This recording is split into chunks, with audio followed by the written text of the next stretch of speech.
Olá, seja muito bem-vindo ao nosso podcast da JF. Hoje mais um programa. Eu quero te convidar a você ficar conosco até o final, viu? Vai lá, se inscreva no nosso canal, aperte o sininho e compartilhe, gente. Venha conosco. Hoje nós estaremos entrevistando Caleb Garbim, vai estar conosco, vários assuntos, e eu quero te convidar a você fica aí até o final, tá bom? Muito obrigado por você estar aqui conosco. Sinta-se à vontade e vamos embora comigo. Então, gente, hoje o nosso entrevistado é o meu amigo Caleb Garbim. Hoje nós estaremos conversando com ele. Estaremos aqui conversando, sabendo um pouquinho sobre a sua vida, como que é o Caleb, quem é o Caleb. Você que não conhece hoje, você tem a oportunidade de conhecer mais um pouquinho sobre a vida do Caleb Garbim.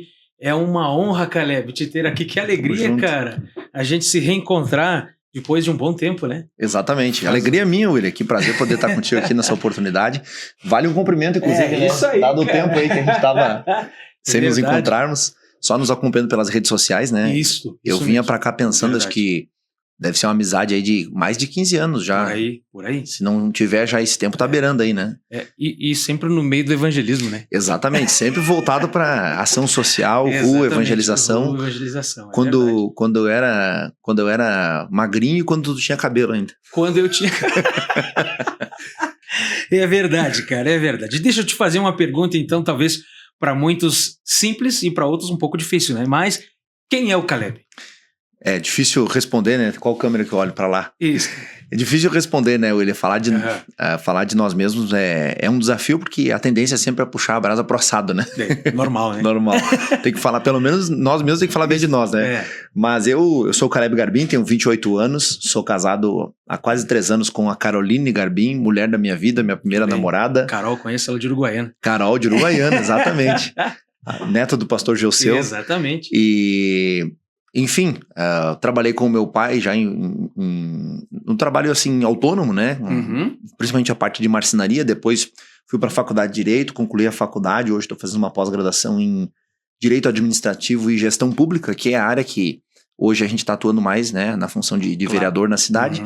E também, acho que o mais importante, o principal de tudo isso, né? Deixei para o final de propósito, é ser um filho de Deus, né? Ser um cristão evangélico, né? Um cristão protestante, alguém que milita pela causa do mestre, pelo reino de Deus aqui na nossa cidade e na nossa nação também, né? Como o Senhor desejar e onde Ele quer que nós estejamos inseridos. Verdade, isso aí. Caleb, uma pergunta em relação à tua fé. Uma das coisas que a gente vê hoje é pessoas se denominando cristãos, né, e dizendo que são evangélicos e do mundo gospel, né? Sim. Mas a gente percebe que as atitudes não procedem disso, né, das pessoas se denominar desse mundo, desse ramo. Mas assim, o Caleb, a vida, a tua fé, qual que é a tua fé? O que professa, o que guia a tua vida? Pois é, hoje se definir como um cristão, William, existe um mercado no sentido monetário. De cristãos. Existe uma vantagem em se denominar como um cristão e vender determinado produto, oferecer um serviço.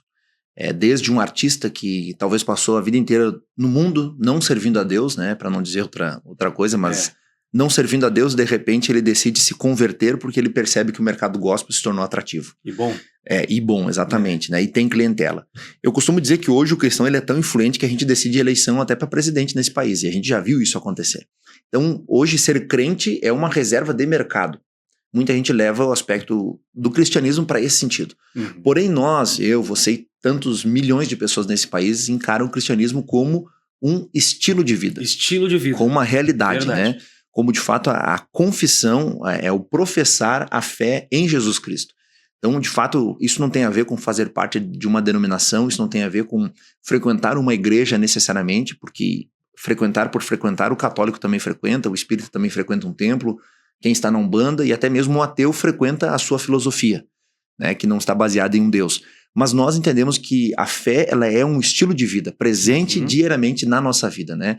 Viver o reino de Deus aqui, andar por princípios, se mover por princípios e valores que nos guiam, mais do que simplesmente obedecer ou ser guiado por um regimento interno de uma denominação ou por uma liderança formal de um pastor, de um líder. Nós temos a fé estabelecida em Jesus Cristo, tendo como manual de regra de fé e prática a Bíblia Sagrada, a Palavra de Deus, que é atemporal, imutável, infalível, que é a palavra de Deus e não contém a palavra. Ela é a palavra de Deus absoluta, né? Insubstituível. Então, em resumo, a fé verdadeira é manifestada no nosso dia a dia, no estilo de vida que nós temos com o Senhor. A gente não se move pelo que vê, né? Exatamente. Mas a gente se move pelo que a gente crê. Exatamente. Não são circunstâncias, né? São propósitos. São propósitos. Que bom, cara. É isso aí. Deixa eu te fazer uma pergunta, Caleb. Já lá para tua infância, talvez até na tua adolescência, mas algum dia o Caleb já passou alguma necessidade? Necessidade financeira? Financeira. Sim. Eu me lembro, William, morava numa casa, agora me fez lembrar um ponto importante. Eu morava numa casa na região oeste da nossa cidade, região leste da nossa cidade, zona leste da nossa cidade aqui. E eu lembro de na casa onde eu tava tinha fresta. Fresta porque era uma casa de madeira, né? Sim. E eu lembro que a minha tia, ela é concursada pública federal, né? Mora no Distrito Federal. E eu lembro de um dia que ela foi posar comigo na minha casa. E aí ela fez questão de dormir no meu quarto, né? Junto comigo no beliche, no andar de cima, na verdade não é monoliche, né? Não é beliche. É um só embaixo, tinha um armáriozinho e duas portinhas baixinho. E eu lembro dela dizer assim pra mim, Caleb, é ruim aqui, né? Daí ela disse, é difícil pra ti dormir aqui dentro? Eu disse, é. Ela disse, por que é ruim? Eu disse, porque tem umas frestas, daí entra frio, né? É Liane o nome dela, tia Liane. Eu disse, aí vem frio, tia Liane, entra vento e tal. E pra ter uma ideia, não tinha nem porta, o tal do quarto. A porta era a famosa cortina, né? Sim. Presa com 4, 5 percevejos e a cortina descia.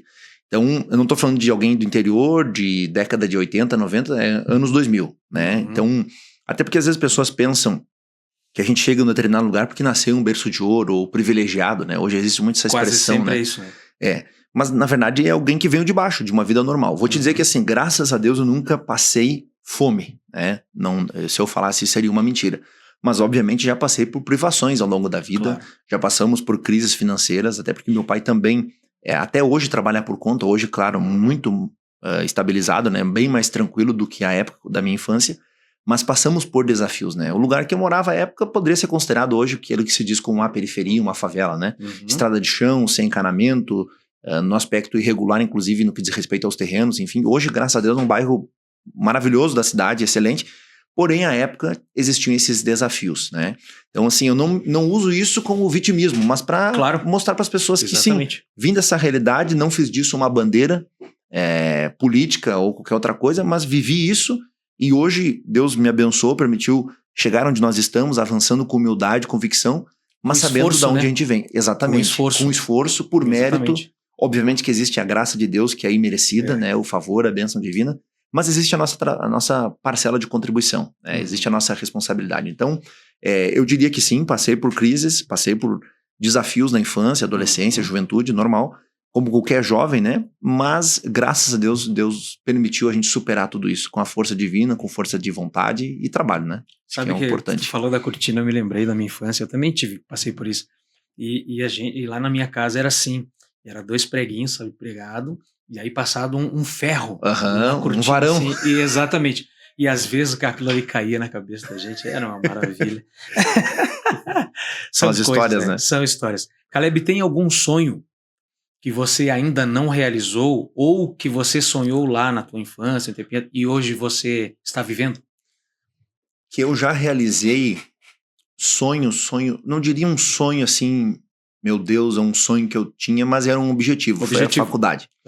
Concluí a faculdade em Direito, né, a graduação e tal, e também um objetivo mais recente, assim, que foi o objetivo político da eleição, né? Uma eleição dificílima, como é qualquer cidade para vereador, mas considerando que são 342 candidatos. São 23 vereadores apenas. Primeira eleição, né? Fazia 2 dias que eu tinha me filiado a um partido quando a eleição começou. Melhor dizendo, quando fechou a janela partidária, né? Fecha um pouco antes de começar a eleição propriamente dito, que foi em agosto do ano passado. Então, sem nenhum histórico familiar de política partidária, mas sim toda a família envolvida com política no dia a dia, né? Reivindicar, cobrar, estar presente, assessorar, mas nenhum parente na história da família ter sido eleito, ter exercido um mandato. E aí conseguir isso é algo inédito, né? Então, considero que foi uma bênção divina e foi a conquista de um objetivo, né? Sonhos poderia atribuir esses 2. Um terceiro sonho, não agora elencando, né? Primeiro, segundo, terceiro, não em grau de importância, mas no sentido de lembrança. O fato de eu ter casado, né, também era um objetivo que eu tinha na minha vida. Até gostaria de ter casado mais tarde, nos meus planos, né? Eu queria casar com 30 anos. Então, daqui 2 anos só era a minha ideia casar. A ideia era viajar o mundo e tal. Mas de repente... Olha o que a Carol fez. Olha o que a Carol... Bagunçou a minha agenda. Bagunçou a tua agenda. Mas de repente, depois de um culto de sábado, um culto de jovens, me encontrei com ela. E, enfim, alguns dizem que é a química, né? Outros vão dizer que o santo bateu, né? A expressão popular aí que o mundo diz, né? A gente, enfim, não acredita nisso, mas houve ali um interesse e nós nos conhecemos e casamos. E hoje um sonho que eu tenho, assim, aberto para realizar, poderia citar exemplo de viajar o mundo e tal, mas isso é muito pequeno diante do sonho que eu tenho, que hoje é ser pai. Cara, esse é o grande sonho.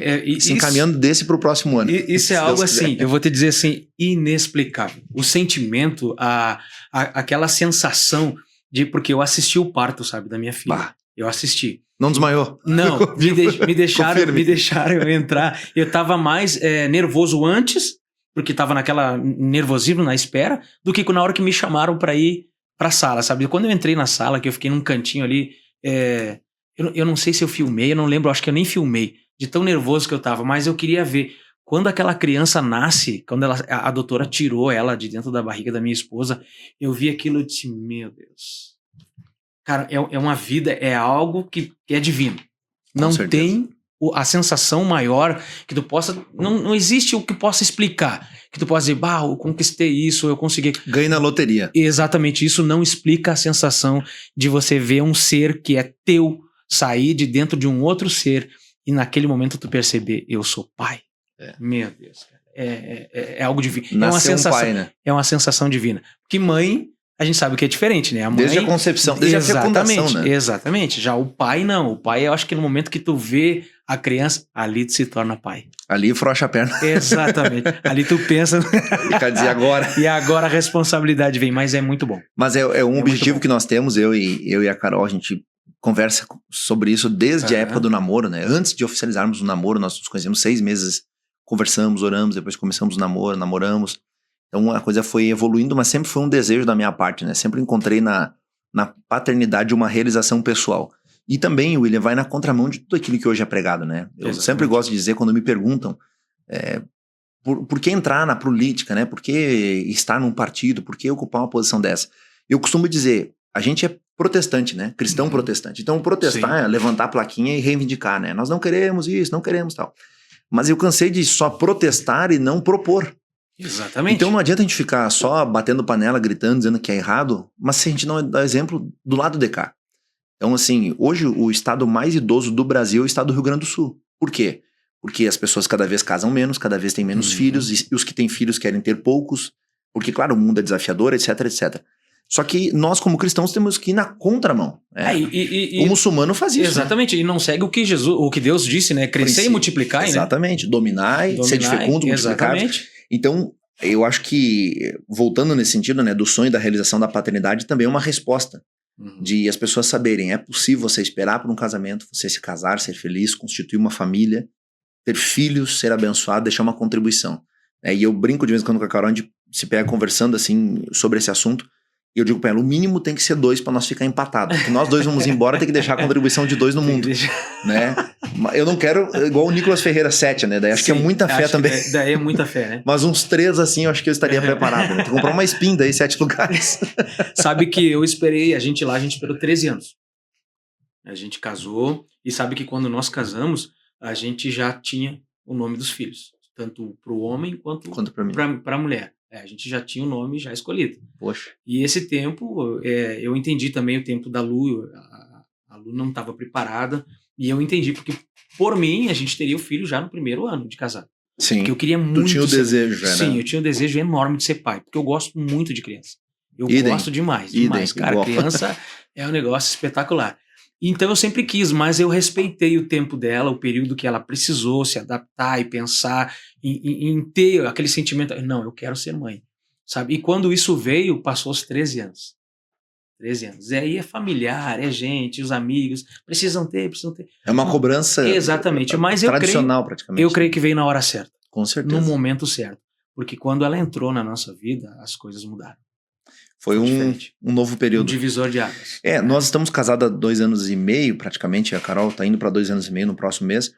E a gente começa a pensar dado o fato da idade, né? A Carol tá com isso 27 anos, eu 28. Uhum. Pensei sempre em ser pai antes dos 30 ou até 30 anos, né? Vê a contradição, eu queria casar só com 30, mas depois que casei com 25, daí disse, não, então até os 30 quero ter o filho, né? Mas pensa, meu pai foi pai com 21. Olha minha mãe só. foi mãe com 18 para 19. Pois né? é, com 16. Pensa, meu pai tem 50 anos. Quando a gente estava trabalhando junto, até no passado estávamos juntos, chegávamos nas obras, né? E construção civil, né? E eu com 1,90, meu pai com 1,71. Aí o cliente chegava e procurava eu, né? Tudo bem, seu Evandro? Estendia a mão e dizia, não, o Evandro é ele que é meu pai. O cara, teu pai? Não, como assim, cara? Então, a idade muito próxima, né? O que permitiu, possivelmente, meu pai ser avô bem cedo e ser um avô com juventude ainda pela frente, né? Aproveitar os netos, talvez até bisnetos, né? Sim. Excluindo o fator volta de Cristo, obviamente. Claro. Mas, assim, eu acho que é uma realização pessoal, ele aí parte de um propósito divino, né? A família é propósito divino, a gente tem que pregar isso, não pregar no sentido de ir pro púlpito e pregar, mas pregar no sentido de viver isso, demonstrar para o mundo, mostrar que vale a pena, né? Tem um autor católico, se aproxima muito do cristianismo, que ele fala, que ele diz que a maior afronta que existe hoje no mundo, parafraseando o que ele disse, né? A maior afronta que existe hoje no mundo é um homem, a mulher e os seus filhos. Hoje você ser uma pessoa hétero, casado e desejar ter filhos, isso aí totalmente na contramão do mundo. De um mundo que acha que você não deve se casar, que casamento é tortura, casamento é escravidão, casamento é abnegação, é sacrifício, e a verdade é sacrifício, abnegação, é abrir mão de si mesmo, mas é satisfação, é realização, e é um propósito divino. Filhos dão trabalho, filhos exigem atenção, obviamente, mas existe um propósito nisso. Né? É uma instituição que Deus criou, né? Exatamente. Família. Como tu bem colocou, saber que, cara, saiu de um outro ser, alguém que a partir de mim, dessa pessoa, se fecundou, houve a concepção e nasceu uma criança. Olha que privilégio isso, né? E o propósito também que essa criança vai ser no mundo. Com né? certeza. A contribuição que ela vai ter na sociedade, enfim. Exatamente. Isso é muito importante e lindo para quem tem. Exatamente. Tenham filhos. Tenham filhos, é isso aí. Caleb, como que você se vê? Dois. Opa, muito bom. Olha aí, como você se vê daqui a 5 anos? Daqui a 5 anos. Eita. Me vejo de várias formas. Espero que com cabelo ainda. Pai? Pai, se Deus quiser. É que tem uns 3 anos no mínimo, né? Essa criança já, daqui 5 anos. Caramba, agora eu me preocupei, cara. Daqui 5 anos tem um filho com 3, pensa. O Calebinho. Calebinho. Não, mas eu já tenho escolhido o nome também, menino e menina. Legal. Mas assim, no sentido espiritual, quero estar mais parecido com Jesus, né? Pode parecer até meio clichê a resposta, mas acho que essa é uma boa definição, né? Cristão, a definição é isso, né? Um cristão é um pequeno Cristo. Então, ser mais parecido com Jesus, amando mais a minha esposa, sendo ainda mais fiel a Deus em tudo aquilo que eu fizer, ser um bom mordomo, né? Um bom administrador, sabendo que eu não sou dono de nada, mas possuidor de tudo, né? Deus nos permitiu ter a posse. Nós não temos a escritura, a matrícula, né? Mas a gente tem a posse. Deus nos entregou para administrarmos. E no aspecto político, que acho que é a principal novidade hoje, né? Do momento da vida que eu estou vivendo, eu não vou nem dizer de um cargo, de uma função específica, mas servindo a sociedade, né? Seja em um cargo eletivo, ou seja nos bastidores, ou seja atuando de uma outra forma, mas contribuindo para a sociedade, né? Para o bem da sociedade, melhorando ela. A política é um grande instrumento de transformação social, para quem sabe usá-la dessa forma. Quem quer usar para ganhar dinheiro, ganha. Quem quer usar para promoção pessoal, se promove também pessoalmente. Quem quer usar para fazer um trampolim e alcançar, sei lá, um acerto financeiro, uma busca financeira também vai encontrar.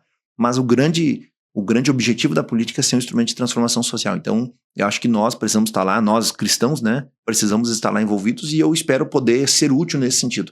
Mas assim, te dizer que eu tenho um objetivo específico daqui 5 anos, talvez uma coisa que daqui 5 anos eu gostaria de ter realizado é viajar a alguns países. Acho que esse é um sonho, assim, mais próximo que eu gostaria de realizar nos próximos 5 anos, né. Tenho um carinho bem especial pelos Estados Unidos, então é um país que eu desejo ainda conhecer. E acho que no mais seria isso mesmo, não tem um objetivo claro assim, né? Quero ser senador do Rio Grande do Sul, não. Se acontecer, amém, mas não é uma coisa de cada vez, né? Exato. E dentro disso, o Caleb se vê como uma referência? Pausa para tomar água. Me vejo, sim. Até porque uma vez que nós estamos numa função pública, a gente vai ser uma referência. Bem ou mal, positivo ou negativo, vai ser uma referência. Não tem como negar. Não tem. Até porque fomos, né? Eu fui votado para isso. Às vezes votado, né? Exato. Bem votado. Às vezes eu me pego pensando, são 23 pessoas que decidem a vida de 500 mil nessa cidade. talvez mais de 500 mil, né? A gente já tá falando em quase 600 mil habitantes em Caxias, 550, 600 mil. Então, sim, eu acho que eu sou uma referência. Por muito tempo eu fugi disso, até por uma falsa humildade, às vezes, né? A gente acaba... A gente entra nisso, né? Pensando assim, não... Parece automático, mas é algo que a gente precisa melhorar. Exatamente. Nessa parte, que é a falsa humildade, né? Às vezes, sem saber, a gente tá sendo um falso humilde. Não é que quer ser um falso humilde, mas sem saber a gente acaba... não é nem falsa humildade, é a autocomiseração. Uhum. É se impor uma insignificância que não existe. Tipo assim, a pessoa diz, pô, que legal isso que tu fez. Um marceneiro que fez essa mesa, por exemplo, né? Claro, isso aqui é uma chapa, eu conheço bem. Mas vamos supor que ele tivesse feito um artesão, né? Fez aqui e tal. Aí diz assim, pô, que legal que tu fez. Tu diz, não, glória a Deus. Ah, ok, glória a Deus porque te deu saúde, condições, né? Pra fazer isso e tal. Mas o trabalho foi das tuas mãos. Foi a tua capacidade que fez isso. Obviamente que com a bênção divina, né? Sim. A bênção de Deus está ali sobre ti. Mas foi o teu trabalho empenhado. Então, eu acho que sim. Eu me considero uma boa referência, especialmente para os jovens, né? Até 30, 35 anos. Alguns até de 40 anos me veem desta forma. Gosto de receber o feedback também do povo mais sênior, eu diria, né? De 45 mais aí, que gosta, acompanha, né? E por incrível que pareça, é um público muito engajado também nas redes sociais, né? Às vezes a gente tem a tendência a achar que só adolescente e jovem, mas sempre vem aquela mensagem assim da tia, não da tia de sangue, mas da tia distante, da irmã lá do coque, que diz, eu tô te acompanhando, que bênção, fiquei feliz e tal. A gente precisa de jovem assim para mudar o nosso país e tal. Então a gente fica feliz de saber que as pessoas olham desta forma, né? De maneira muito humilde, como eu disse, né, William, sem usar de uma falsa humildade e autocomiseração, mas de maneira humilde, reconhecendo aquilo que Deus nos deu, não fugindo daquilo que Deus nos chamou para sermos. Se é para ser uma referência, obviamente que o sacrifício é maior, o tempo ele é maior, exige muito mais, né? As coisas consolidadas levam mais tempo para acontecer, a gente sabe disso, mas lá na frente vai valer a pena, né? É verdade. Caleb, a gente falou sobre a tua infância, mas assim, aqueles que não conhecem o Caleb de fato, eles têm talvez curiosidade. É o único filho? Filho único, 28 anos, filho único. Na verdade, minha mãe não tinha um diagnóstico muito favorável para a gravidez. Acabou que depois que eu nasci, não pôde mais ter filhos, né? Desde quando eu nasci já foi uma complicação no próprio parto. E depois também se asseverou e não pôde ter um segundo filho. Era um desejo de ter um segundo filho, uma menina, né? Já tinha até o nome escolhido. Mas Deus não permitiu, enfim. Pedi um irmãozinho. Meu sonho sempre foi ser buscado na escola. Eu gostaria de ser o irmão mais novo. Sim, eu queria ter um irmão mais velho para me buscar na escola. Esse era o meu sonho. Olha só. Eu vi os colegas com irmãos mais velhos que iam buscar na escola, então eu achava isso incrível. Mas Deus não permitiu. Quando eu tinha talvez uns 10 ou 12 anos, acho que até essa idade, eu pedi um irmãozinho, depois parei. E eu lembro de quando eu tinha uns 14, minha mãe veio com a ideia de adotar. Eu disse, não, agora eu tô com 14 já. Agora eu não quero. Agora eu não quero mais, irmão. Agora eu vou ter que cuidar, não vou ser cuidado. Mas, enfim, eu sou o filho único. Filho único. E o que é família pra ti? Família é um princípio divino, ou melhor dizendo, é uma instituição divina que parte de um princípio divino. E família é o lugar mais seguro que existe, né? É o nosso refúgio, é o lar, é o abrigo. Dentro da família a gente consegue ser transparente. Geralmente a pessoa que está na família conhece a nossa pior versão também. É a pessoa que conhece, porque quem me encontra na rua vê o Caleb vereador. Quem me encontra na igreja vê o Caleb líder de jovens, presbítero, pregador, enfim. Mas quem me encontra em casa é o Caleb. O Caleb que acorda com o cabelo bagunçado, que acorda com a remela no olho, com o dente para ser escovado, né? O Caleb ser humano normal. Então, eu acho que a família é aquele lugar onde a gente consegue se despir, não de maneira física, mas no sentido de não precisar estar pronto para responder ou para ter uma posição, e você pode ser uma pessoa mais próximo daquele natural, digamos, né? Porque hoje o mundo é uma disputa, né? A gente saiu da porta para fora, existe uma disputa acontecendo do bem e do mal constantemente, né? O mundo, ele é dialético, existe essa dicotomia.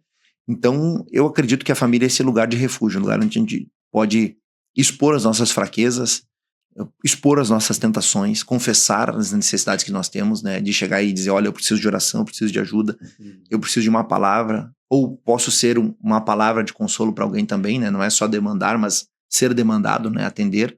Então, acho que família é isso.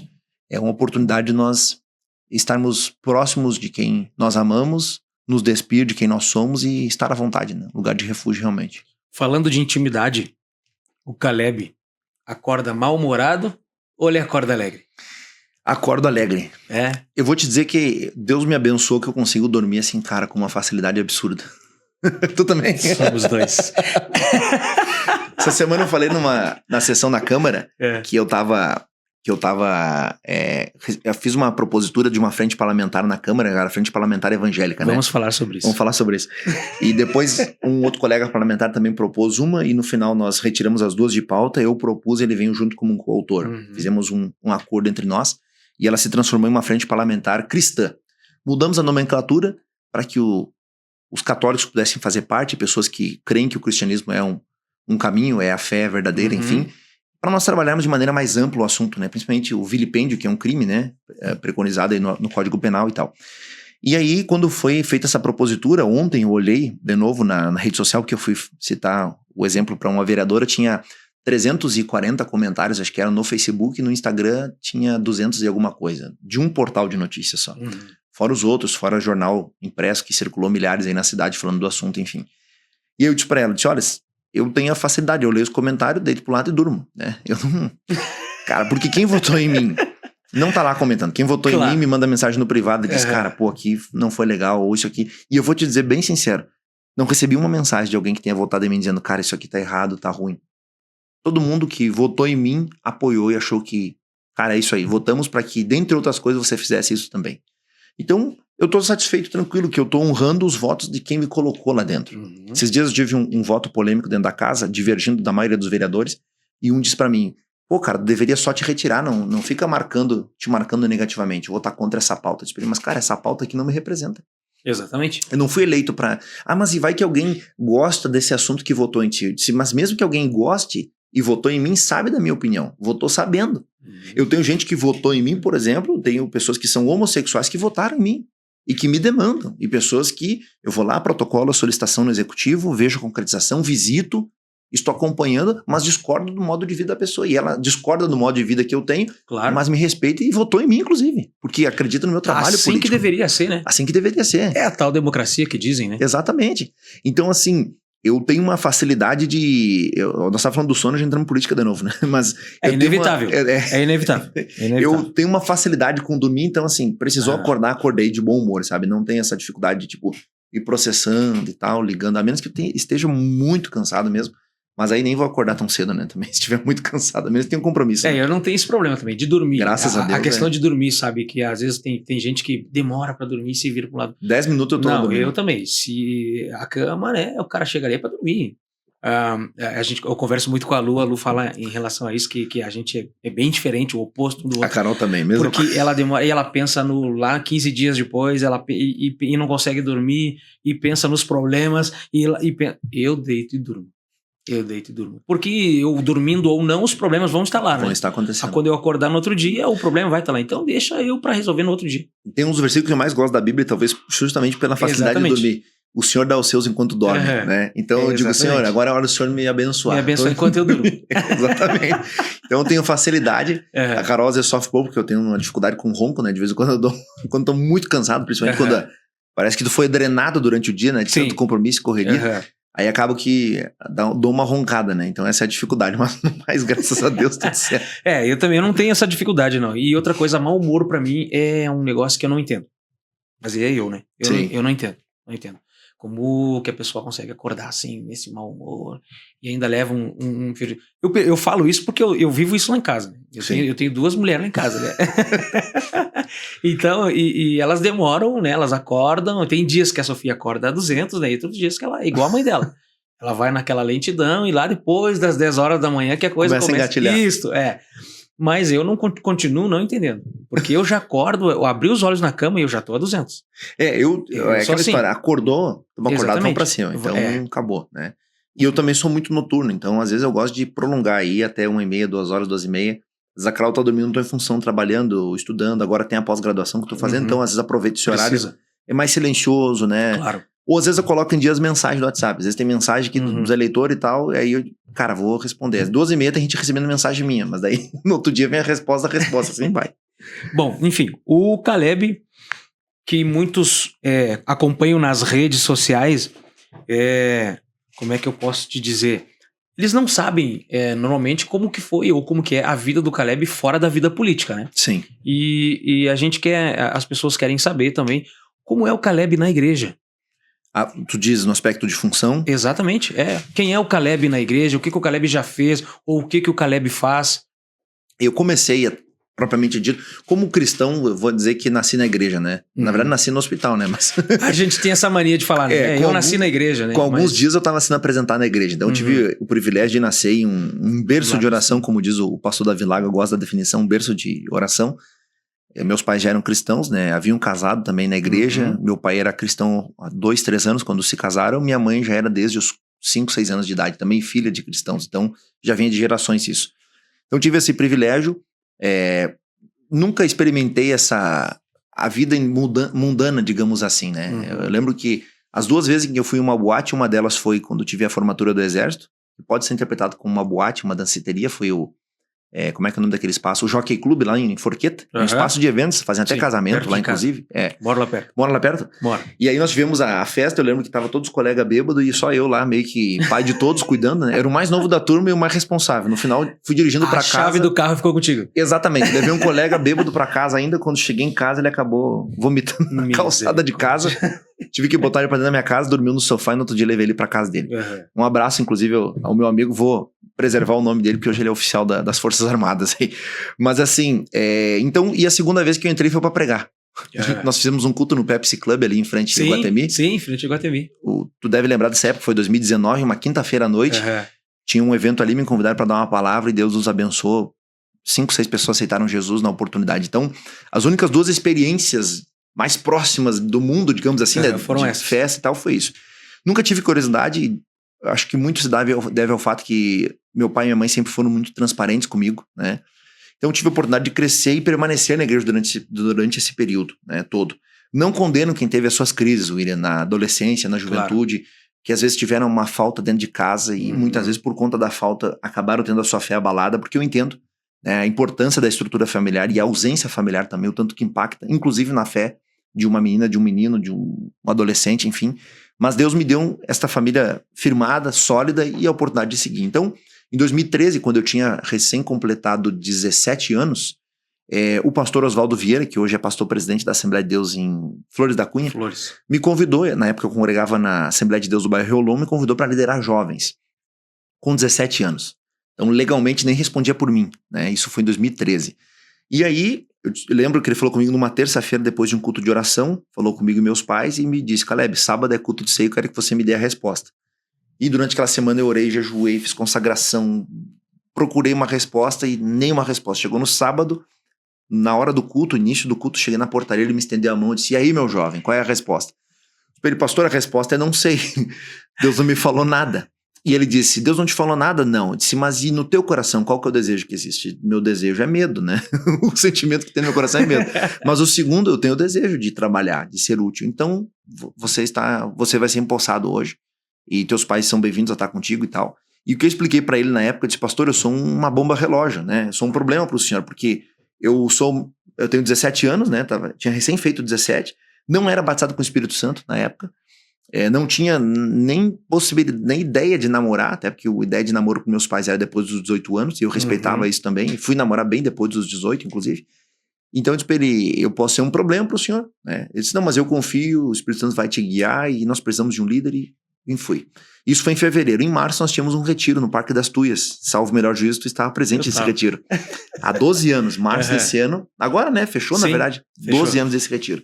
E lá eu lembro que Jesus nos abençoou, e dentre tantos que foram batizados no domingo de manhã e no sábado à noite, o pastor Leonardo Menezes estava pregando, inclusive, eu recebi o batismo do Espírito Santo no domingo de manhã, e nós éramos em 5 jovens do Reolon que não éramos batizados, e os 5 receberam o batismo com o Espírito Santo. Eu, que era o líder, e mais 4 jovens, inclusive a filha do próprio pastor, a filha mais nova.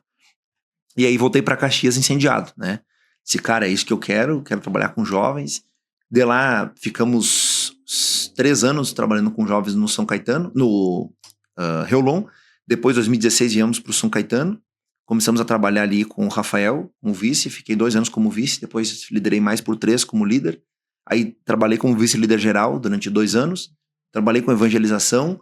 E aí agora me licenciei e não pretendo voltar tão cedo, até porque a vida política deu uma guinada bem grande, né? Então, também não quero fazer de maneira relaxada, mas precisei me ausentar desde fevereiro de 2024, né, por conta da campanha e tal. Poderia ter ficado até abril ou maio, mas preferi sair antes, até para não no meio do caminho ter que trocar o pneu, né, do carro. Então, exatamente, já saí antes de começar as programações, enfim. Mas tenho amizade com todos os líderes, nosso líder geral, inclusive lá, com várias igrejas, né, como é o nosso exemplo aqui, inclusive. Deus me permitiu, embora ser um assembleano, não ser preso a uma denominação. Então, eu consigo transitar em todos os campos, todas as ideias, respeito todas as manifestações de fé. Sou um assembleano porque nasci na Assembleia de Deus, é a minha igreja, mas não desmereço, não desvalorizo. Pelo contrário, eu acho que o reino de Deus é multiforme, exatamente, graça e sabedoria. Então, cada igreja tem uma ênfase, cada igreja tem um tipo de atuação. Tem o seu valor, né? Exatamente.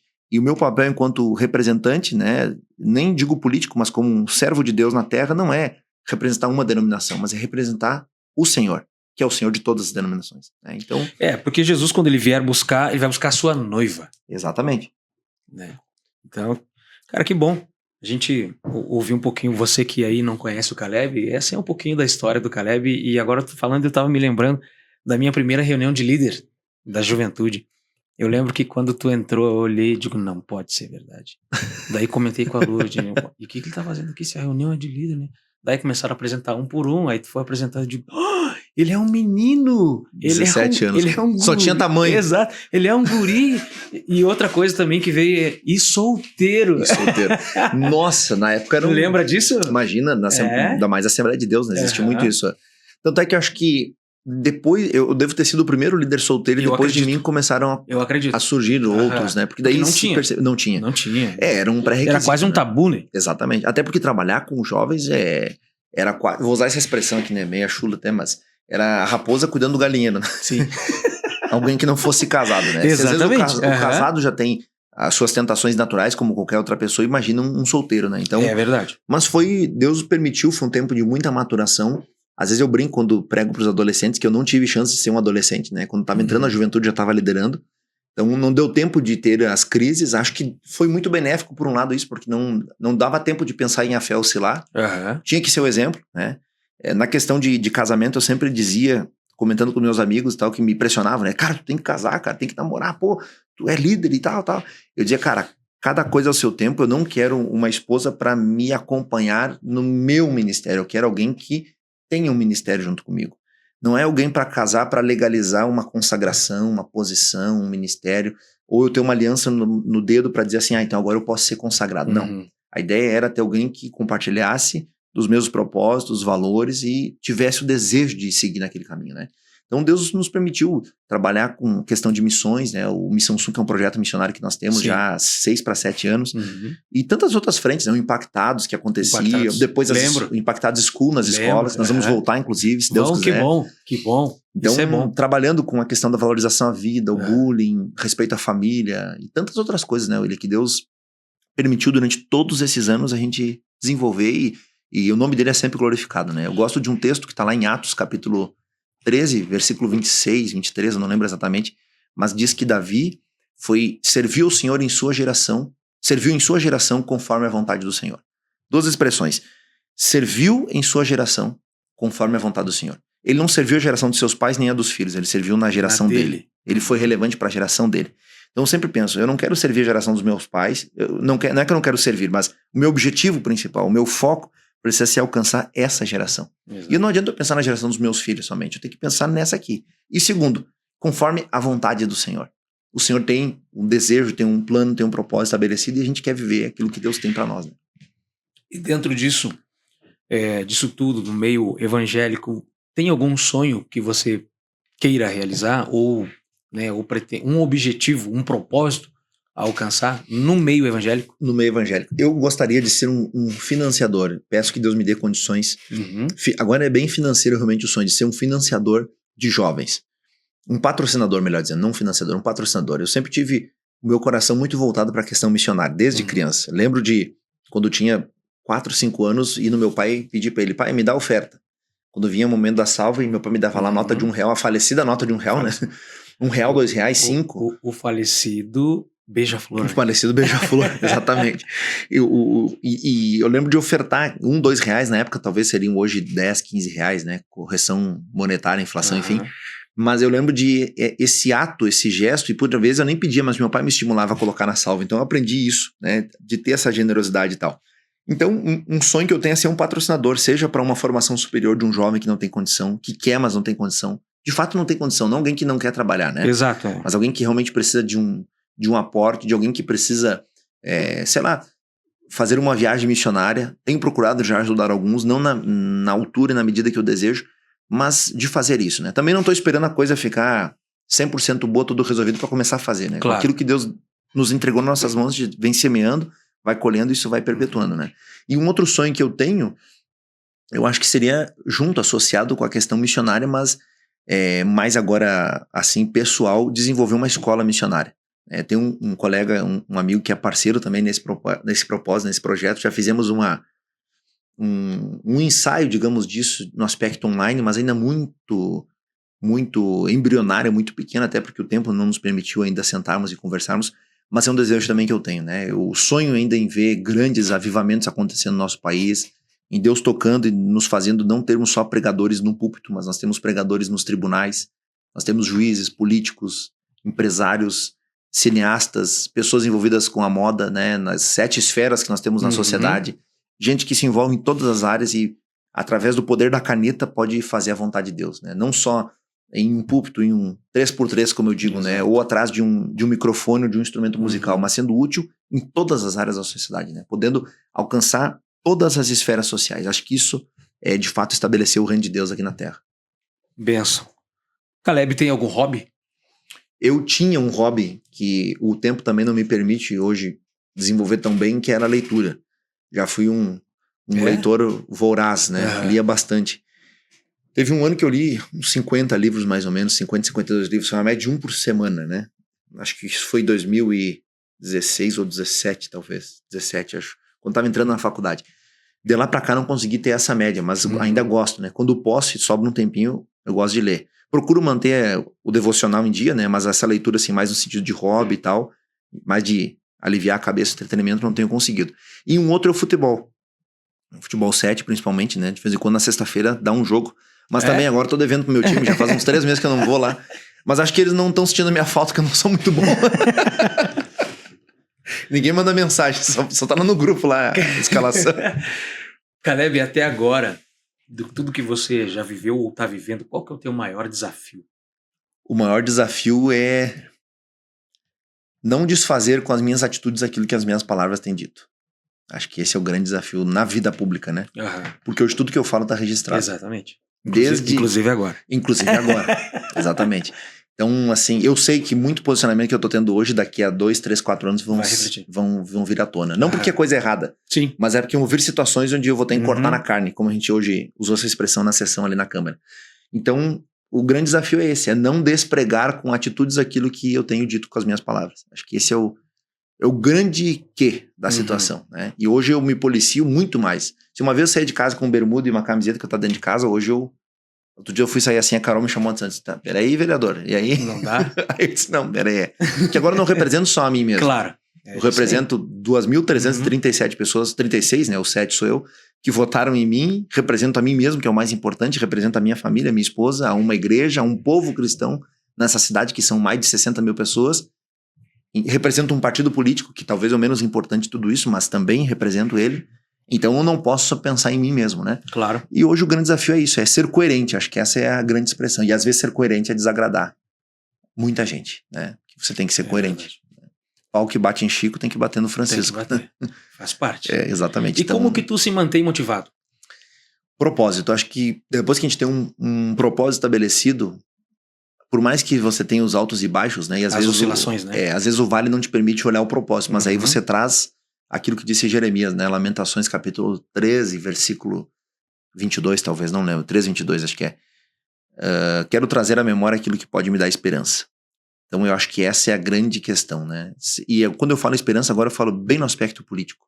Esperança de ver um Brasil diferente. Né? Um Brasil livre de autoritarismo, um Brasil livre do comunismo, né? Eu sou político e tenho lado, né? Então não vou ficar adorando a pílula aqui. Não tem como. É um país onde as pessoas têm liberdade para manifestar-se, liberdade de se expressar, aos modos que nós temos, por exemplo, na maior democracia do mundo, que é que são os Estados Unidos. Um belo exemplo também de um país que está cercado de 9 inimigos declarados, né, que é Israel, e é tido como um país tão autoritário, ditatorial, mas é o único país do Oriente Médio onde acontece uma marcha LGBT, é lá em Israel. Uhum. É o único país do mundo onde convive... Em Tel Aviv, né? Em Tel Aviv, exatamente. Capital econômica do país, né? Histórica é Jerusalém, né? Uhum. Mas é o único país também daquela região, talvez um dos poucos, não vou dizer que é o único, mas é um dos poucos onde convive cristãos, muçulmanos e judeus de maneira tranquila, sem existir perseguição. Mas você atravessou a fronteira, você já não pode ser um cristão. Atravessou para lá, não pode ser um judeu. Então, eu sonho com um Brasil assim, que a gente olha para o futuro e vê esperança, né? Uhum. Que quem tem agido com autoritarismo seja preso, pague por aquilo que fez, né? Quem tem colocado o povo na miséria, pague por aquilo que fez também. Esses dias eu ouvi uma expressão interessante: eu não quero ninguém morto, eu quero as pessoas julgadas e condenadas, né? Quem tem que ser preso, que seja preso. A gente não deseja a morte de ninguém, mas que as pessoas paguem por aquilo que fizeram e estão fazendo com o nosso país. Como você gostaria de ser lembrado? O epitáfio. O que estaria lá como é que é o nome na lápide, né? O que estaria escrito? O que estaria escrito? Eu acho que é difícil. Poderia dar uma resposta bem clichê aqui, né? Um bom pai, um bom cidadão, político, enfim. Mas acho que nada resume como um servo de Deus. Sim. Um servo de Deus nessa terra. Que cumpriu o papel. Exato. Que foi designado para ti, né? Exato. Muito se dá naquele texto que eu falei de Atos 13, né? Davi serviu a sua geração conforme a vontade de Deus e foi congregado aos seus pais, termina o versículo dizendo, né? Congregado no sentido de se recolheu, Sim. né? Morreu e foi sepultado com os pais. Então eu acho que isso, ser um servo de Deus. Ser um vereador não é mais importante, ser um pastor não é mais importante, ser um presbítero é ser um servo. Acho que servo é uma expressão muito boa, né? Muito, muito boa. Inclusive é uma frase que vai vir pro nosso gabinete, eu já tô falando disso há tempo, tá quase virando uma lenda, né? Porque ela não vem pro gabinete, mas ela vai vir. Ela vai vir Tá vindo. Nós vamos adesivar ainda o gabinete, então ela vai estar lá escrita possivelmente na porta dele ou em um dos adesivos, a gente vai montar ainda o layout, mas vai estar a seguinte frase: honrar a Deus e servir as pessoas. E eu tenho dito já nas sessões da casa, no primeiro grande expediente que eu tive, eu mencionei isso. O dia que Deus não for honrado ou que as pessoas não forem servidas, não tem mais por que eu estar aqui, ocupando uma função de vereador, né? O dia que Deus for desonrado ou que as pessoas não forem servidas, não tem mais razão de estar lá. E não é clichê, é realmente uma verdade. A gente procura andar balizado nesse sentido. Desde a mensagem que eu respondo no WhatsApp até a manifestação que eu faço em uma tribuna para defender um assunto, que talvez é o ponto mais alto da função pública de um vereador, ocupar uma tribuna e levantar um assunto, né? É um local sagrado a tribuna. Em todo esse instante, Deus está sendo honrado, a gente procura honrar Deus e servir as pessoas. As pessoas, não é servir um partido, não é servir quem é conservador, quem é de direita. Tá cheio de pessoas que pensam totalmente o contrário e batem a porta do gabinete e pedem ajuda. Mandam mensagem no WhatsApp. E mesmo sabendo que são do lado de lá, vamos usar a expressão, a gente vai lá, atende, conversa. Tem uma pessoa que eu atendo assim, ó, toda semana. E o cara faz campanha pro adversário, né? Um dia eu até vou perguntar pra eles: cara, por que tu não bate na porta lá do outro, né? Mas, enfim, acho que eu sou meio tímido pra falar essa verdade assim. Mas eu vou servir, porque afinal de contas, a gente tá lá pra servir as pessoas, né? Obviamente, se ele quiser saber a minha opinião, ele sabe a minha opinião, mas o dia que eu for questionado em algo que fira aquilo que eu acredito, claro que eu vou me posicionar, né? Mas assim, servir no sentido de demandar, de pedir uma execução, de cobrar, de reivindicar uma situação, a gente vai fazer isso por todos, sem exceção.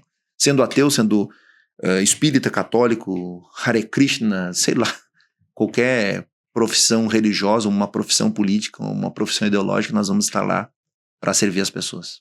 Fazendo o que o maior servo do mundo ensinou. Exatamente, né? Exatamente. Acho que é a melhor definição, né? A gente usa essa expressão servidor público. Embora o vereador não seja um servidor de carreira, né? Um mandatário por um tempo que foi eleito para isso, mas a função dele é servir. Servir as pessoas, né? Por meio da fiscalização, por meio da propositura de leis, do debate legislativo, a representatividade, enfim. Mas o servir é a essência da política, né? O servir. Falando em política, o que te motivou? A ingressar? A ingressar nesse mundo político. Até mencionei isso antes, dá para explorar um pouco melhor isso agora. Foi justamente o sair do simples protestar e ser um propositor, né?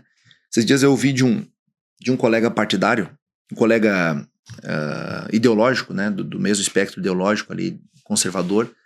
Pra mim: cara, tu tá entrando umas pautas tão de esquerda. Ele falou, né, pra mim.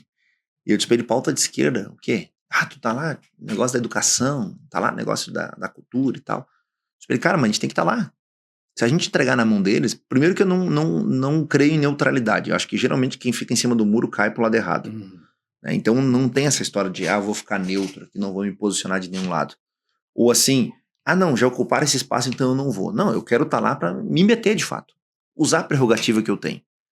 Porque afinal de contas, me elegeram para isso. Exato. Com respeito, sabendo o meu lugar, sabendo me colocar, mas estando lá. Não existe essa vacância de poder, não existe essa lacuna a ser preenchida. Se não formos nós, algum deles vai estar lá. Exato. Então, alguém vai estar. Alguém vai ocupar esse espaço, né? Não tem campo neutro. E outra, que eu falei sobre ficar em cima do muro, né? O próprio Senhor Jesus falou lá para uma das 7 igrejas do Apocalipse. Porque tu não é quente nem frio, mas é morno, eu vou te vomitar na minha boca. Quem dera se fosse quente ou frio. Quer dizer, tome uma posição, se decida. Que lado que você quer? Qual que é a opinião? Óbvio que a indecisão também é uma estratégia do jogo político e da própria vida. Faz parte. E há quem diga que quem é indeciso já tomou uma decisão, né? Decidiu pela indecisão, decidiu pela neutralidade. Mas eu sempre procuro tomar lado, sempre procuro me ocupar e fazer parte. Obviamente, na casa surgem... nós temos hoje, salvo o melhor juízo, 16 ou 17 comissões dentro da nossa casa. Acho que são 15 comissões e mais 2 especiais. Uma é a Procuradoria Especial da Mulher e a outra é a Escola do Legislativo, que tem também um condão, um caráter de comissão. Em inúmeras frentes parlamentares. Então tem assunto sobrando para você entrar. Obviamente que tem assunto que você não vai entrar porque você não tem nem experiência para lidar com aquela pauta ou, enfim, não existe um interesse prático em estar naquela pauta, mas você quer fazer parte do assunto. Então você se insere. Né? Com um exemplo, a educação. Não é porque a educação está cheia de servidores públicos, professores, né, funcionários e tal, e muitos deles são sindicalistas, e o sindicalismo está muito ligado à esquerda, que eu vou abrir mão de estar presente lá. É lá que eu tenho que estar, para conhecer qual é o Plano Nacional de Educação, para conhecer quais são as diretrizes, quais são as reuniões de pais, o que é ensinado para o filho em sala de aula, até onde vai o limite entre o ensino realmente técnico, científico, e aquilo que começa a ser ideológico, né? A ser partidário. Nós vimos na URGS essa semana um grupo de estudantes, deve ser do Diretório Central, do Diretório Acadêmico, Lei dos Estudantes, não, DCE, né? DCE da URGS, para receber os calouros, detalhe, Universidade Federal do Rio Grande do Sul, né? Universidade esquerdista, marxista, gramscista, Universidade Federal, por mais que o governo federal seja de esquerda, mas deveria ser apartidário independente, não ideológico. Mas aí, para receber os calouros, fizeram um tour comunista. E aí você tá lá com faixas estendidas com bandeira do Hamas, Karl Marx, Lenin e etc, etc.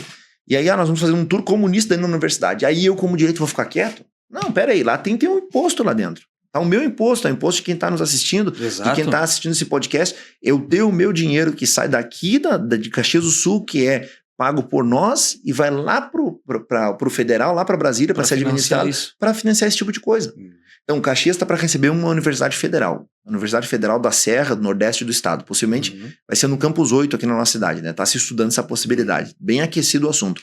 Se criou uma frente parlamentar sobre isso e talvez eu seja... Eu e mais outro vereador que me ligou e disse, cara, tu vai mesmo? Vou. Então eu vou entrar contigo porque eu estava com receio. Mas somos 2 vereadores de direita contra o restante todos de esquerda. Nós não estamos contra, mas eu quero dizer contra no espectro ideológico, né? Mas o que eu disse nós não somos contra uma universidade. Pelo contrário, a gente quer a Universidade Federal. Imagina. Eu quero que o meu filho no futuro, mediante o esforço e o mérito dele, possa estudar numa federal. As melhores universidades do país são federais, ainda são as federais. O que eu não quero é essa militância. O que eu não quero é o meu filho entrar lá acreditando que família é uma instituição divina, tudo aquilo que toda a cartilha que nós temos, e ele sair de lá banalizando, um ateu, odiando, contra o patriarcado que sustentou ele até ele se formar na faculdade, e do nada ele vira, agora eu sou socialista, né? Socialista do iPhone. Então não é isso que a gente quer, o que a gente quer é a coerência. Queremos Universidade Federal, mas não queremos a ideologização, não queremos fazer uma escola de militância. Que é científica. Que seja ensinado o que realmente é para ser ensinado. Exatamente. Não seja um centro de treinamento de militância. Não há aparelhamento da instituição. A instituição tem que ser independente. Né? Então, o que me fez ingressar na política, William, foi justamente isso. O desejo e a insatisfação. E só ouvir o discurso e não estar lá dentro para propor. E hoje, estando lá dentro, a gente consegue avançar muita coisa. Hoje, estando lá dentro, eles aceitando não, eles querendo não, eu tenho meus 5 minutos de fala. Né? Não é força de expressão, é 5 minutos mesmo.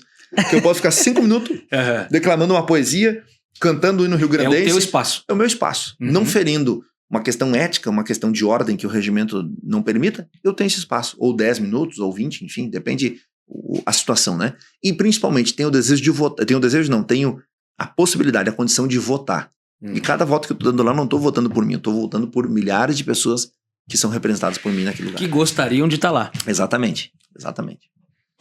Qual o projeto mais significativo que tu já liderou ou que tu lidera? Tem um projeto muito bom, mas ele ainda é embrionário. Essa semana voltou para casa, inclusive, essa discussão, que é com relação aos resíduos sólidos da construção civil na nossa cidade. Que, a princípio, esse projeto não tem nada a ver com uma questão ideológica, Sim. mas diz respeito a uma cidade de futuro, né? Caxias hoje, nós sabemos, é um parque de construção civil absurdo que nós temos na cidade. Muitas construtoras, a construção civil já esteve mais acelerada, eu diria, mas ainda temos muitas construções acontecendo, né? E, infelizmente, todos esses entulhos, eles acabam sendo... não são aproveitados como deveriam. Nós estamos literalmente enterrando dinheiro. E nós temos pelo menos 4 matérias-primas ali, né? 4 materiais, melhor dizendo, que poderiam ser transformados e beneficiados. Madeira, né? Toda a construção civil vai ter madeira, que você pode alimentar empresas aí que tenham caldeiras, por exemplo. Nós temos o plástico, que pode ir para as reciclagens. Nós temos o metal, que vai para o ferro velho. Tudo isso vira dinheiro. E o principal, nós temos os detritos, né? O concreto, o cascalho. O concreto que pode se tornar um cascalho, uma brita, um pó de brita, enfim. Então, hoje a minha luta é justamente para que a gente consiga fazer esse conglomerado de empresas da cidade, são 10 ou 12 que temos em Caxias, se juntarem em prol de conseguirem um espaço público para poder desempenhar esta função e entregar para o poder público pelo menos 50% do preço mais barato, mais em conta, aquilo que hoje o poder público compra por R$70, por exemplo, metro cúbico, hoje consegue a R$25, R$30 através desse projeto. Então, ainda é embrionário, ainda está nascendo, mas a gente já está compondo nesse sentido. E o outro é justamente esse da Frente Parlamentar Cristã, para trabalhar, aí assim é bem ideológico, obviamente, né? Deu o que falar, foi polêmico pra caramba, que é justamente marcar posição. Foi até pros jornais, né? Foi até pros jornais, deu o que falar. Rendeu entrevista aí na Rádio Caxias, Rádio Gaúcha, Tua Voz, Tua Rádio, enfim. Mas foi muito positivo porque é marcar posição, né? E tem um que eu vou propor daqui uns dias, que é uma frente parlamentar em defesa do conservadorismo. Para nós juntarmos todos vereadores de direita, vereadores que acreditam no conservadorismo, e nós trabalharmos em cima desse assunto. Para nós nos articularmos, independente se é o governo ou se é a oposição, mas articularmos quem pensa na direita. A gente tem que fortalecer um pensamento de direita. 2026 é uma eleição importantíssima. Parece que toda eleição federal é mais importante que a outra, e realmente é. Cada ano que passa, nós vemos que cada eleição que passa, melhor dizendo, se torna a mais importante, né? Vamos eleger deputados, senadores, e vamos eleger também o presidente da República. Então, governadores também, né? É eleição, assim, imprescindível, e a gente precisa estar preparado, articulado enquanto direita na nossa cidade, no nosso estado e no país afora. Como que tu lida com a pressão de ser um representante do povo evangélico? Eu acho que ela é maior porque, geralmente, o evangélico, ele espera um comportamento... Às vezes ele vai confundir o fator ser um cristão com ser um político. E existem vezes que você não deixa de ser cristão, mas você precisa ser político. Exato. Você precisa ceder de alguma forma para que você ganhe lá na frente. Por exemplo dessa frente parlamentar. Eu tinha proposto a frente parlamentar evangélica e o vereador Pedro Rodrigues tinha proposto a frente parlamentar cristã. A dele mais abrangente, a minha mais excludente, a minha mais exclusiva, né? Evangélico. Só que eu levar a frente parlamentar evangélica para um espaço onde eu só tenho 3 evangélicos dentro da casa, dificilmente eu ia conseguir aprovar. Então, nós dois pensamos juntos, conjecturamos, discutimos, debatemos, vamos retirar elas, juntamos elas, eu propus então a frente parlamentar cristã com uma outra redação, uma outra exposição de motivos, nada indo contrário ao que ele tinha exposto, nem o que eu tinha exposto previamente, mas aglutinando as duas, somando forças, e aí sim sendo votada na casa. E aí quem não quis, obviamente, né, saiu da sessão para não precisar votar, aconteceu isso de fato. Normal. E a gente entende, respeita, obviamente. Claro. Mas a gente perdeu, de certa forma, talvez no nome, né, deixou de ser frente parlamentar evangélica, mas ganhou no sentido de ter outros parlamentares que vão somar força nesse espectro. Que bom. Então, assim, esse é um belo exemplo da pressão. Não vou dizer que é uma pressão necessariamente, mas é as pessoas compreenderem o jogo que está sendo feito, né? Talvez hoje pode parecer que a gente perde terreno, mas lá na frente a gente está ganhando em posição, está ganhando terreno em outro sentido. O que você espera alcançar no restante do teu mandato? Do mandato?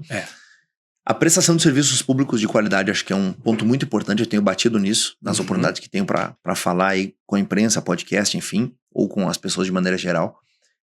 Nós temos também um projeto voltado para a questão da juventude, né? Inclusive isso está sendo gerado aí ainda, na verdade ele já está bem avançado, não é embrionário, já existe redação, tudo, mas é uma questão de protocolar, por isso não vou falar do projeto ainda, mas trabalha com criança e adolescente, né? Até para que ninguém pegue a ideia aí, assista o podcast e pegue a ideia. Mas esse projeto voltado, um projeto também para a causa autista, que acho que vai ser bem revolucionário na nossa cidade, envolvendo uma questão de inclusão propriamente dito, que não tem a ver com a educação, com a saúde, mas toca essas áreas de maneira indireta. Vai ajudar muita gente. Vai ajudar, mas principalmente as famílias dos autistas, né? Resguardar esse direito. É uma coisa que talvez eu não gostaria de falar se tivesse protocolado, mas não vou me segurar aqui. Mas é uma coisa que parece ser muito simples. Sim. Mas vai ajudar a destravar muita coisa dentro dessa pauta, né? E também a participação, a inserção e a valorização das igrejas evangélicas na nossa cidade. Isso também é uma pauta que eu tenho me proposto a ser esse interlocutor, a ser esse intermediário, né? De mostrar às pessoas que a Câmara de Vereadores é um lugar de todos. De todos. Seja cristão, seja ateu, seja espírita, como eu já repeti várias vezes aqui. Então, e o cristão tem que estar lá dentro. O que me surpreende muitas vezes às vezes o pessoal me diz assim, Caleb, quero te visitar lá na Câmara. Daí eu digo, claro, bem-vindo, vamos marcar um horário e tal, marca. Pessoas dizem assim, eu acompanho, eu vejo as fotos. Bom, todo dia praticamente, não vou dizer todo dia, força de expressão, mas assim, toda semana a gente está recebendo muita gente lá. E aí alguém diz assim, e onde é que fica a Câmara de Vereadores? Ninguém sabe. E aí, exatamente, quando a pessoa faz essa pergunta, não é porque ela quer saber o endereço, é porque ela não sabe onde é que fica. Sabe.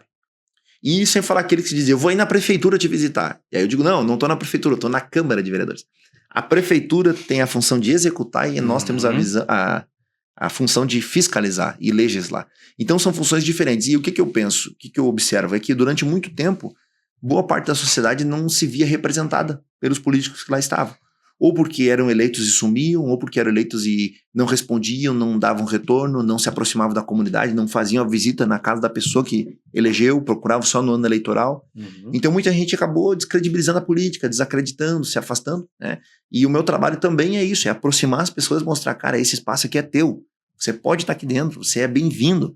Essa semana eu recebi, semana passada acho que foi, né, Fran? Nós recebemos uma turma lá de um curso técnico da cidade, da Escola Grau Técnico, uma turma de 25, 26 alunos, junto com o professor, era uma matéria de ética. E eles foram lá fazer um tour na casa. E aí conheceram toda a Câmara e tal. Depois, no final, eu recebi eles para uma palestra sobre ética, né? Ética parlamentar, como lidar com divergente e tal. E eu achei que eles não estavam nem aí para a palestra. E, cara, no final, bombardearam de perguntas. Tem uma hora que tinha 3 lá querendo fazer pergunta, tive que um por vez, porque o desejo de saber de coisas do dia a dia. Só que pessoas que às vezes estão distantes, né? No caso, o jovem, porque ainda não tem experiência de vida, mas tem muita gente de 50, 60 anos que nunca colocou os pés na Câmara, que não sabe qual é a função de vereador, o que um vereador faz, né? Por que ele está lá, por que tem que ter um vereador, a importância do voto que ele dá lá dentro. Então, eu acho que muito também é desmistificar e aproximar esse público, principalmente o público cristão, que não se viu representado durante muitos anos nessa cidade. Penso, William, nós passamos durante 135 anos, nós estamos indo, 132 acho que é de Câmara de Vereadores, ou 134, agora não estou lembrado exatamente. Mas nós tivemos o pastor Fiuza, que era da Universal, que foi vereador na última legislatura, hoje é secretário de trânsito. Antes deles tivemos o Valdemar de Lima, que era da Quadrangular, e eu não me lembro de outro vereador cristão na cidade. Valdemar bem mais anterior. Mas durante muitos anos, décadas a fio, a igreja, os evangélicos, não a igreja, a Assembleia, a Verbo, o Sara, não. A igreja de Cristo, com I maiúsculo, o corpo de Cristo, não foi representado lá dentro. Às vezes, eu costumo dizer, tinha que beijar a mão de vereador que te recebia por educação, mas virava as costas e, esses crentes aí, esses pastor. Né? E hoje não, hoje eles têm alguém lá que sabe o que é ser um cristão, sabe a contribuição que as igrejas dão para essa cidade. Que se as igrejas fechassem as portas, se o Amor e Movimento da Verbo, se o Centro Filantrópico da Assembleia de Deus, se tantos outros institutos sociais que as igrejas têm, associações sociais com finalidade filantrópica, fechassem as portas, o município não ia dar conta. Porque tendo elas já não dá conta, imagina sem elas. Que muito morador de rua hoje só não está mais na rua e está com a vida transformada, casado, tem filhos, empreendedor, etc, porque alguém pregou o evangelho para essa pessoa. Então a gente luta para isso, para que a porta da igreja continue aberta, para que o respeito continue acontecendo. Por isso que agora eu volto lá na Frente Parlamentar Cristã. Quando eu proponho isso, não é para fazer briga, fazer contenda, é para mostrar. Tem crente nessa cidade, e essa cidade só não está pior porque ainda tem uma igreja aqui dentro que tem feito um trabalho relevante. Social, né? Um trabalho social. Tem o Centro Vita, tem o Desafio Jovem, nós temos o Celeiro de Cristo, só 3 que eu estou citando aqui, poderia citar mais outros. Centros de reabilitação de dependentes químicos, que tratam a pessoa com responsabilidade, que recebem verba do governo e administram isso de maneira responsável, outros que tiram do bolso, fiéis, como a mídia costuma usar, né, a expressão, membros, irmãos que estão lá financiando pessoas que eles nem sabem quem são, mas para tirar o cara lá da rua. Então, para tirar o cara dentro de casa que está batendo na esposa muitas vezes, que está maltratando os filhos, né? E dizer, olha, você tem que pagar pelo seu erro, mas queremos te oportunizar você ter a sua vida transformada. Restaurada, né? Restaurar a sua vida. É verdade. Então, isso não tem preço. E alguém tem que levantar essa bandeira. E por isso, eu me propus também na vida política isso. Mostrar que os crentes são relevantes para a sociedade. E eu comecei dizendo isso lá atrás. Nós temos poder de decidir eleição no Brasil hoje.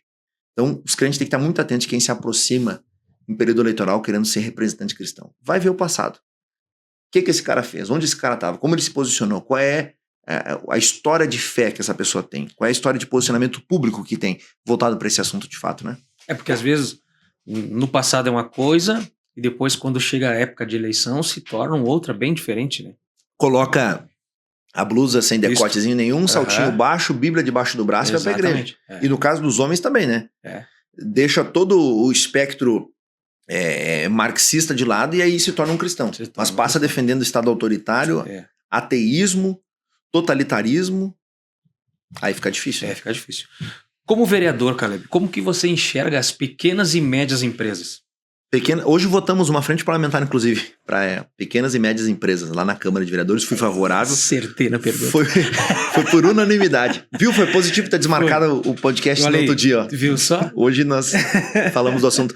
Eu sou muito favorável, né? Garantia constitucional, livre iniciativa, livre empreendimento. Agora me fugiu a memória o artigo na Constituição Federal, mas fala sobre o livre empreendimento. A gente precisa fomentar. Quem toca de fato a sociedade são as pequenas empresas, né? Esses dias eu estava numa reunião no CIMEX, que é o sindicato patronal, né? Nós tivemos um café da manhã lá com quase todos os vereadores, né? Aqueles que fizeram presentes, e a diretoria do CIMEX estava palestrando sobre isso e falando. 90% das empresas da cidade são as pequenas empresas. Aí 7% são as médias e 3% são as grandes empresas. Então 90% é o pequeno empresário, o pequeno empreendedor, a startup, né? Hoje nós estamos em uma época das startups também que contribuem pra caramba. E a gente olha com bons olhos para isso, né? Trabalhando para que nós tenhamos uma diminuição de alíquotas, talvez, né? De uma isenção tributária, um incentivo fiscal. Hoje Caxias tem voltado para o segmento de empresas de tecnologia em isenção tributária. Foi uma medida do último governo, da última gestão, para fomentar, para trazer essas empresas para a cidade, né? Contribuírem aqui dentro. Nós temos um exemplo de um prefeito, que é o Rodrigo Manga, lá de Sorocaba, né? Certamente quem está assistindo a gente já apareceu no teu Instagram aí, né? Se é que já vi algum vídeo dele. Exatamente. Eu comecei a seguir ele, tanto que vinha os vídeos eu comecei a seguir. E aí, essa semana eu estava vendo um corte num podcast que ele falou sobre isso. A cidade lá diminuiu ou zerou a alíquota sobre determinada setor e quem foi beneficiado foi a empresa Toyota, uma das empresas. A Toyota fez um aporte lá de 11 bilhões de reais de investimento. Primeiro era para gerar algumas centenas de empregos, no final gerou milhares de empregos, diretos e indiretos, muitos outros. Então veja, o Bolsonaro falava muito sobre isso, né? A curva de Laffer, né? Quando o município ou o ente federado, né? Município, Estado ou União, deixa de ganhar no imposto, mas ganha no aspecto de arrecadação depois. Zera aqui a tributação, mas ganha com pessoas que estão sendo empregadas, imposto que está sendo pago, aquilo que está sendo vendido também vai ser um imposto. Então perde de um lado, mas ganha muito mais do outro. Né? Foi assim que entregou com superávit o governo aí de 54 bi, se não me engano, 2022. Saudades, o ex mais amado do Brasil. Caleb, deixa eu te perguntar, tu teve algum contato com o mercado financeiro na tua vida ou só ouviu falar? O contato que eu tive foi baixar um aplicativo de uma corretora. E aí coloquei, coloquei R$100 lá. Aí o dia que eu vi que R$100 tinha virado 97, me apavorei. Aí vendi tudo que tinha e fiquei com 3 pila menos. Né? E tirei os 97. E tive que declarar naquele ano, porque daí tem que declarar o extrato. E foi um problema com o contador, mas enfim. Um problema não, nada irregular, mas daí eu tive que ir atrás dos extratos. Enfim, né? E aí confesso que deixei de lado isso, né? Hoje acabei desfocando, disse, cara, vou deixar um pouco de lado, vou focar mais nesse outro, no fator político realmente para dar saúde, dar longevidade aqui e depois voltar para lá. Mas o contato que eu tive foi esse, né? E participar às vezes de alguns eventos, convites, como eu te comentei antes, né? Algum evento que é realizado, uma instituição financeira que fala de um produto e tal, aí a gente vai lá, ouve. Até porque a função pública demanda isso, né? Dar atenção, ouvir. tudo aquilo que pode ser bom para a sociedade, a gente está disposto a ser parceiro, né? Então, e o day trade? Eu conheço a expressão. Só conhece a expressão? Eu sei que compra na baixa e vende na alta. É o que eu sei. Eu sou um ignorante, um leigo, absolutamente leigo nesse sentido. O porquê que eu tô te perguntando isso? Mas já ouvi falar assim, tá? Da expressão. O porquê? Porque a JF ela é uma escola de day trade. Aqui a gente ensina a pessoa do zero. Só vem aqui sem conhecimento nenhum e ela sai daqui um trade. Porque é um mercado que o Brasil em si ele não tem uma cultura igual aos Estados Unidos, igual ao Japão, que tem essa cultura do mercado financeiro e pessoas viverem disso. Então, às vezes, ele é muito mal falado. Sim. A gente ouve muito por aí pessoas que dizem que isso aí é pirâmide financeira. Sim. E não tem nada a ver, não é uma pirâmide financeira. São oportunidades que se abrem para aqueles que querem, que realmente têm a oportunidade de mudarem de vida, porque é uma oportunidade de mudança de vida. E é o que a gente tem aqui. A gente tem uma escola, como eu te apresentei antes, sim, como toda a estrutura. O Felipe, que é o CEO aqui da empresa, te apresentou. Ele idealizou isso e Deus colocou um propósito no coração dele, e esse propósito hoje está aí se erguendo, se levantando, e a gente está ficando conhecido no meio aqui de Caxias do Sul, o propósito do coração dele é expandir isso para mais para fora. E por que eu te perguntei se tu conhecia? Porque a gente percebe que existem muitas pessoas que não conhecem. Sim, acaba às vezes por uma definição prévia, né? Tendo um pré-conceito, um conceito previamente estabelecido. Exatamente. Por isso que eu até disse, o que eu ouço é saber assim, day trade, eu sei que tem que vender na baixa e comprar na alta. Aliás, não, comprar na baixa, né, e vender na alta. Ainda ao contrário das aulas. Mas de fato, e existe também, William, é importante que se diga, tu falou sobre uma coisa importante, que o Brasil ainda é muito... Tá gatinhando, né? Isso, que é um neném nesse sentido. Exatamente. Mas cresceu muito, né? Nós saímos de... Eu não lembro o número agora esses dias, eu lembro de ter assistido um podcast, mas sei lá, vou arriscar aqui, de 100 mil pessoas que tinham o CPF registrado na bolsa e passou para 1 milhão. Sei que foi uma crescente, assim, muito grande. Até por conta do fator financeiro do país, né? Isso prova e mostra que dá certo. Claro, muita gente começou a entrar, muita gente ficou curioso pelo mercado, né? Exato. Muita gente ganhou dinheiro já com o mercado financeiro. Então, mas eu não me aprofundei, até porque não é uma coisa do meu dia a dia, né? Sim, sim. Mas entendo a seriedade, a importância que existe nos trabalhos, o trabalho que vocês fazem, inclusive, aqui, né? E eu acho que é importante nós termos a oportunidade das pessoas avançarem, crescerem, ascenderem socialmente. E a principal forma é o trabalho. E o trabalho também que o dinheiro trabalhe por você, né? Não só você trabalhando braçalmente ou mentalmente, mas enquanto você trabalha, enquanto você descansa, tá o dinheiro lá rendendo, né? Os juros compostos, né? Famoso juro composto. Como que você vê o papel da tecnologia no âmbito político? Tecnologia no âmbito político. Isso facilita, às vezes dificulta. Eu vou usar o aspecto da rede social, né? Sim. A rede social é um fator de tecnologia, de inovação que nos aproxima muito das pessoas, né? Às vezes eu comento lá com nossos assessores e com até os colegas mesmo, parlamentares, né? Independente de partido, esse assunto volta e meia surge entre nós, que é aquela história. Às vezes a gente tá se esgotando de tanto fazer reunião e trabalhando internamente, mas não consegue mostrar tudo isso para as pessoas. Elas não ficam sabendo de tudo o que acontece. De todas as reuniões, de todas as sessões, de todos os encontros. Então, por isso que volta e meia tem alguém atrás de nós, né? Tá, no caso, a Fran, minha assessora lá, tá lá, a Fran com o celular, às vezes alguém talvez pode até pensar, né? O cara quer ser um popstar. Não, não é isso. É uma prestação de contas do que a gente tá fazendo. Às vezes as pessoas não sabem, né? Exato. E tem muita gente que quer saber. Eu só recebo feedback positivo. Acho que os negativos ninguém se encoraja de mandar, né? Mas certamente alguém não gosta também. Mas, assim, a maioria esmagadora, 99%, as pessoas dizem, que legal, cara, manda mais, pô, ficou legal esse vídeo, não sabia desse projeto. Ontem eu falei foi ontem, né, o projeto Bombeiro Mirim, né, Efra? O programa Bombeiro Mirim, que é um programa que os bombeiros de aqui de Caxias, o 5º Batalhão de Bombeiro Militar, tem, que é para trazer crianças, 24 crianças, né, 30 no caso, 6 são do ano anterior, 6 destaques do ano anterior vêm para o próximo ano, com mais 24 que estão chegando de 10 a 12 anos. No contraturno escolar eles passam toda semana ali, toda tarde, trabalhando princípios, valores, aprendendo a questão militar, primeiros socorros. Então eles precisam de parceiros, né? E aí nós conseguimos articular com o pessoal do Jiu-Jitsu for Jesus, né? Que vai um abraço, inclusive, aos mestres Roberto, Cristiano e também o Natan, que vão estar junto. Nós conseguimos firmar a primeira parceria do programa Bombeiro Mirim desse ano de 2025. Agora, eu anunciei o projeto dentro da Câmara, no mesmo instante veio um cara e disse, cara, eu quero ser parceiro para ajudar na questão, ensinar eles a fazer cinema, ensinar a fazer filme. Outra cidade aqui em Bento, eles têm um projeto que inclui a natação, inclui o inglês. Então, parceiros. Né? E aí, a tecnologia nos permitiu fazer o vídeo, falar, e aí hoje vem vários pais, eu queria inscrever meu filho no programa. Eu digo, agora as inscrições já acabaram, agora tem o ano que vem, mas tem o jiu-jitsu e tal. Sim. Então, a tecnologia, essa aproximação das redes sociais nos deu voz, né? Infelizmente deu voz para, me desculpa a expressão, mas deu voz para muito idiota, né? Que não tem o que falar, e deu voz pra gente que talvez estava lá na sua casa com conhecimento e de repente esse cara ligou uma câmera e explodiu. E aproximou mais a comunidade também do mundo político. Exatamente. Né? Entender o que acontece no meio político na comunidade. Né? Exatamente, os bastidores, a votação, os posicionamentos.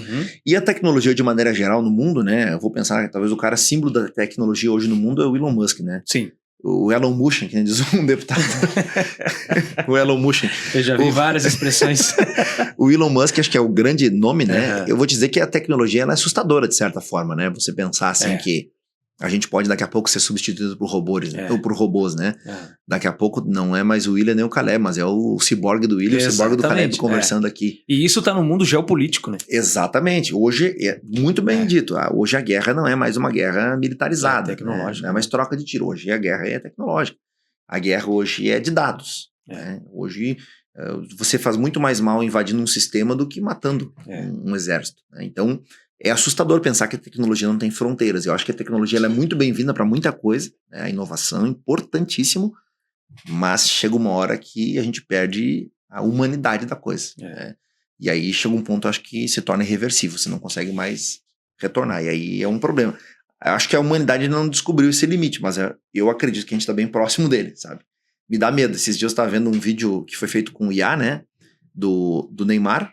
Ele anunciando por que ele tinha voltado pro Santos, mas falando coisas absurdas. Sim, assim, né? Eu vi esse vídeo. Voltei só pra fazer festa, não tô nem pro clube e tal. Eu vi. Obviamente você sabe que não é ele, porque jamais falaria isso. Mas, cara, ouvindo ele... É que a pessoa que não tem a informação, ela vai acreditar. Até no passarinho tocando violão, né? Exato, vai acreditar.